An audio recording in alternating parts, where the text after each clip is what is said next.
മൂന്ന് പാർട്ടികളുടെയും ഹൃദയമിടിപ്പ് നല്ല താളത്തിൽ കേരളം മുഴുവൻ കേൾക്കാം.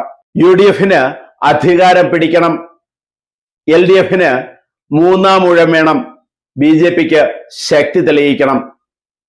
വോട്ട് പെട്ടിപൊട്ടുമ്പോൾ എന്തൊക്കെയാണ് സംഭവിക്കുന്നത് നമുക്ക് കാത്തിരുന്ന് കാണേണ്ടതാണ്. കൂട്ടിയും കിഴിച്ചും തലപുകച്ച മുന്നണികൾ വൊപ്രാളപ്പെട്ടു തുടങ്ങി. നേരത്തെ പറഞ്ഞ വാക്കുകൾ മൂന്ന് പാർട്ടിക്കാരും മൂന്ന് മുന്നണികളും വിഴുങ്ങി തുടങ്ങി. 100 സീറ്റിന് മുകളിൽ പിടിച്ച് അധികാരത്തിലെത്തും എന്ന് LDF പറഞ്ഞിരുന്നു. മുഖ്യമന്ത്രി പിണറായി വിജയനെ തന്നെ മുൻനിർത്തിക്കൊണ്ട് ആയിരുന്നു LDF-ന്റെ പ്രചാരണം.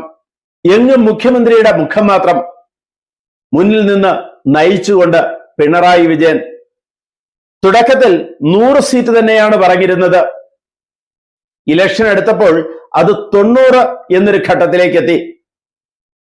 ഇപ്പോൾ കൂട്ടിയും കിഴിച്ചും 75 സീറ്റ് വരെ നേടാം, 70 മുതൽ 75 സീറ്റ് വരെ നേടാം എന്ന രീതിയിലാണ് LDF കേന്ദ്രങ്ങളുടെ വർത്തമാനം.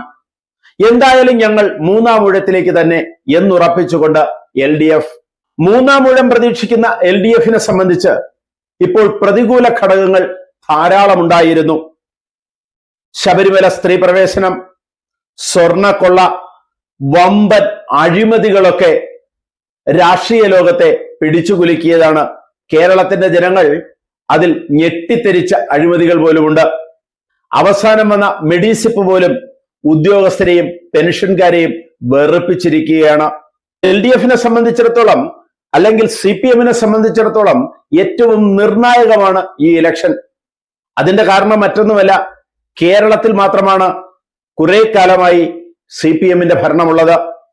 കേരളത്തിൽ കൂടെ നഷ്ടപ്പെട്ടാൽ സ്വാതന്ത്ര്യത്തിന് ശേഷം CPM-ന് ഒരു സംസ്ഥാനത്തിലും ഭരണമില്ലാത്ത ഒരവസ്ഥ വരും. കനൽത്തരി പോലും കാണാത്ത അവസ്ഥ. ഈ അവസ്ഥയിൽ ഇപ്പോഴത്തെ വിജയം LDF-നെ സംബന്ധിച്ച്, CPM-നെ സംബന്ധിച്ച് അത്യന്താപേക്ഷിതമാണ്. എന്തായാലും നേരിയ ഭൂരിപക്ഷത്തിനെങ്കിലും വിജയിക്കും എന്ന് തന്നെ LDF കരുതുന്നു. LDF അധികാരത്തിലേക്ക് വന്നാൽ മുഖ്യമന്ത്രി ആര് എന്ന ചോദ്യത്തിന് മറ്റൊരു പേരില്ല, പിണറായി വിജയൻ തന്നെയാണ്. എന്നാൽ LDF പ്രതിപക്ഷത്തായാൽ പ്രതിപക്ഷ നേതാവ് എന്ന സ്ഥാനത്തേക്ക് പിണറായി എത്തില്ല എന്ന് തന്നെ നമുക്ക് ഉറപ്പിക്കാം.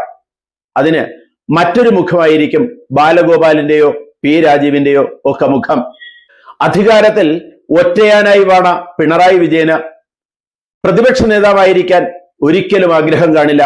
ഇപ്പോൾ തന്നെ ഇലക്ഷന് ശേഷം പിണറായിയെ പുറത്തു കാണാനില്ല.